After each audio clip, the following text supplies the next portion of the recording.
Salut tout le monde, bienvenue à nouveau sur ma chaîne. Donc aujourd'hui c'est une vidéo FAQ où je vais répondre aux questions que vous m'avez laissées en commentaire sur le post que j'avais fait dernièrement. Donc si jamais vous aviez des questions, n'hésitez pas tout de même à me les poser dans les commentaires à la suite de cette vidéo. Je vais commencer à répondre aux questions une à une et je vais pouvoir développer en même temps. Mais si jamais ta question n'a pas été répondue dans cette vidéo, n'hésite pas à me laisser un commentaire et aussi à me laisser un petit pouce bleu quand même pour m'encourager et je vais pouvoir répondre à ta question avec plaisir. Ok? Donc la première question que j'avais eue, en fait c'était des longues questions, des longues posts quand même, mais j'ai résumé la question en un mot. Et donc, la question était celle-ci. Alliance, quoi faire pour rester au Canada après mes études? Donc, sache qu'il y a une façon de pouvoir rester au Canada après tes études. La première chose que tu dois faire une fois que tu as terminé tes études au Canada, tu dois faire la demande de ce qu'on appelle un permis de travail post-diplôme. Une fois que tu as obtenu ton permis de travail post-diplôme, tu dois travailler à temps complet avec ce permis-là pendant une durée d'une année. Une fois que tu as terminé une année de travail à temps complet, là tu vas pouvoir demander ce qu'on appelle le permis, comme le certificat, en fait c'est un certificat d'acceptation du Québec post-diplôme. C'est comme une résidence permanente qu'ils vont te donner après avoir travaillé un an au Québec et c'est ce document-là qui va pouvoir te permettre de demander la résidence permanente au Canada. Ok? Donc ça c'est une des façons de pouvoir rester au Canada après tes études. Deuxième question, quelles universités me recommandes-tu pour le master en comptabilité? Moi, je te dirais toutes les universités. Je ne vais pas en donner une en particularité parce que, attention, c'est terminé les pubs gratuits des universités, ok? Je n'ai pas de sponsor, donc je ne ferai plus l'éloge d'une université par rapport aux autres. Mais je te dirais que les universités canadiennes sont quand même assez reconnues, assez réputées en matière d'enseignement. Ils sont parmi les meilleures universités au monde. Donc, si il y a une université en particulier qui t'intéresse, va t'adresser à eux, pose-leur des questions, en fait, demande-leur tout ce que tu veux savoir. Mais sinon, tu peux quand même défiler. J'ai fait pas mal des vidéos sur des universités. J'en ai fait plusieurs d'ailleurs, soit au Québec ou dans d'autres provinces. N'hésite pas à aller regarder ces vidéos-là, à avoir un peu mon avis là-dessus. Peut-être que tu trouveras l'université qui t'intéresse. Moi, je te dirais que toutes les universités au Canada sont bonnes.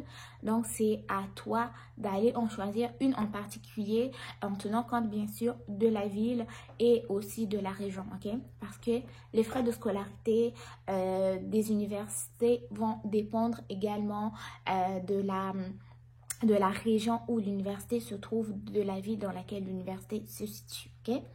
Donc, la troisième question, c'était en fait une personne qui a fait une demande d'admission dans une université du Québec, ok, que je ne citerai pas, et elle m'a demandé s'il y avait des bourses d'études gratuites, ok. Je vais répéter une fois de plus, les universités canadiennes offrent ce qu'on appelle des bourses d'admission, des bourses d'exemption de frais de scolarité et aussi des bourses d'excellence. Les bourses d'admission sont des bourses qui sont gratuites, qui sont offertes en considérant l'excellence académique, donc l'excellence de vos dossiers scolaires. Quand je parle d'excellence de dossiers scolaires, une fois de plus, je parle des moyennes d'admission, des moyennes que vous avez obtenues sur vos diplômes. Donc, si vous avez obtenu vos diplômes avec des bonnes moyennes, sachez que vous courez la chance de bénéficier d'une bourse d'admission. La moyenne de base pour espérer avoir une bourse d'études au Canada, c'est 14 de moyenne jusqu'à 16 de moyenne. Donc, si vous êtes en dessous, certes, vous pourrez peut-être avoir une bourse d'études, mais avec 14 de moyenne, vous êtes sûr de courir la chance d'avoir une bourse d'admission. Et ce sont des bourses gratuites qui sont offertes dès l'admission aux étudiants internationaux. Ensuite de ça, la personne m'a demandé si je pouvais postuler en avance. Oui, c'est toujours plus sécuritaire de faire une demande d'admission en avance en tenant compte des délais de traitement qui peuvent être plus longs. Donc, si tu fais ta demande d'admission à l'avance, moi, je pense que tu perds rien. Au contraire, tu te donnes plus de temps à te préparer et eux, ils vont avoir aussi plus de temps pour traiter ta demande d'admission. Quatrième question, comment justifier un garant financier? Okay? J'ai un peu résumé et reformulé ta question. Okay? Comment justifier un garant financier lorsque celui-ci n'est pas un membre de notre famille? Je te renvoie directement à la vidéo que j'avais faite. Elle va être ici. En fait, c'est comment éviter un refus de permis d'études. Et aussi, je te renvoie à la vidéo sur la lettre explicative pour la demande du permis d'études. En fait, la façon que tu vas expliquer, que tu vas justifier le garant financier, c'est dans la lettre explicative. Tu vas justifier la manière dont tes études vont être prises en charge par telle ou telle personne. Le garant financier n'est pas obligatoirement, n'est pas obligé en fait d'être obligatoirement un membre de ta famille, ok? Ça peut être un ami, je sais pas, un organisme, une ONG, peu importe, mais la façon que toi tu vas l'expliquer, ça va être plus dans la lettre explicative.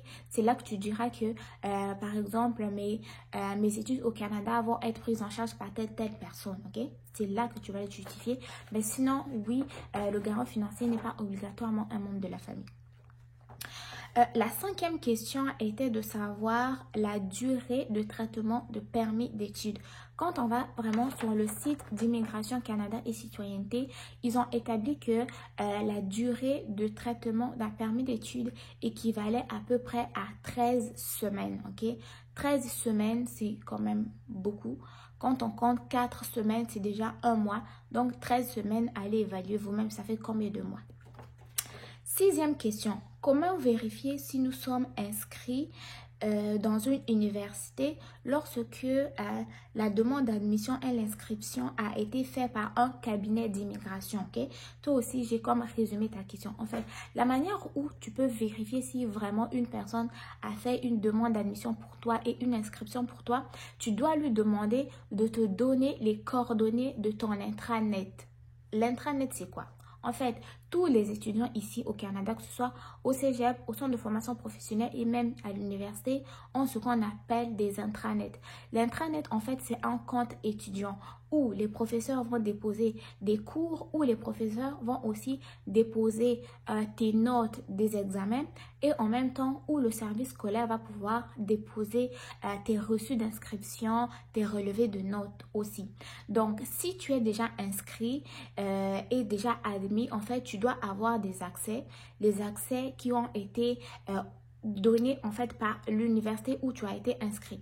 Ils vont te donner ce qu'on appelle un nom d'utilisateur et tu vas devoir créer un mot de passe dans ton compte. Donc, pour résumer ma réponse, demande aux personnes qui t'ont inscrit au Canada de te donner des accès de ton compte intranet afin d'aller vérifier si tu es vraiment inscrit. Parce que si tu n'es pas inscrit, tu ne pourras pas avoir accès aux cours, tu ne pourras pas avoir accès, je sais pas, aux services de ton université et aussi tu ne pourras pas avoir accès ni à tes factures ni à tes relevés de notes, ok? Donc, demande vraiment les coordonnées de ton intranet. La septième question était celle-ci. J'ai obtenu une admission dans telle université. Puis-je faire une demande de bourse d'exemption? Les bourses d'exemption, on ne les demande pas. Les bourses d'exemption, c'est comme des bourses d'admission. Ils sont offerts directement à l'admission. Si lors de ton admission, tu n'as pas obtenu une bourse d'exemption de frais de scolarité, ça veut dire simplement que tu n'as pas rempli les critères d'admissibilité. Cependant, il peut arriver qu'au cours de ta formation, tu as des bonnes notes, tu as d'excellentes notes, là tu pourras alors candidater pour ce qu'on appelle une bourse d'excellence. Et la huitième question, je vais finir d'ailleurs par là, comment Puis-je reprendre mes études au Canada? Qu'est-ce que tu en penses? Moi, je te dirais que si il le faut et que tu sens le besoin, oui. Par exemple, moi, j'avais déjà commencé mes études. J'étais à ma deuxième année de licence d'ailleurs en contrôle qualité, mais je n'ai pas hésité à reprendre mes études au Canada dans un autre domaine, pas éloigné quand même, le domaine des sciences infirmières. Donc, j'ai tout recommencé à zéro. Je n'ai pas continué dans mon programme parce que ça ne m'intéressait plus ou certaines conditions n'étaient pas réunies afin que je continue dans ce domaine-là. Mais je suis fière d'avoir recommencé. Mais sachez que ça prend quand même beaucoup de temps, de la motivation, de l'argent, ok? Parce que ça prend quand même des investissements. Déjà, les études au Canada, à la base, ça nécessite un investissement et une discipline. Si tu veux reprendre tes études au Canada, reprends-le, mais sois sérieux dans ton projet d'études. Ça ne sert à rien à ce que tu recommences des études et que tu ne finisses pas par les terminer et que tu aies gaspillé de l'argent. Même s'il n'est jamais trop tard de faire un choix de carrière, pouvoir travailler dans ce que l'on aime vraiment, mais c'est important de réfléchir comme il faut avant d'entamer des études, ok? Surtout ce sont des études universitaires qui coûtent plus cher, des études collégiales qui demandent beaucoup de temps et beaucoup de travail, ou des études professionnelles qui vont aussi exiger du sérieux et de l'investissement également. Donc, la vidéo s'arrête ici. N'oublie pas d'aller regarder ma dernière vidéo que j'avais faite sur les formations gratuites au Canada. Sur ce, portez-vous bien. On se retrouve très prochainement pour une nouvelle vidéo. Bye bye.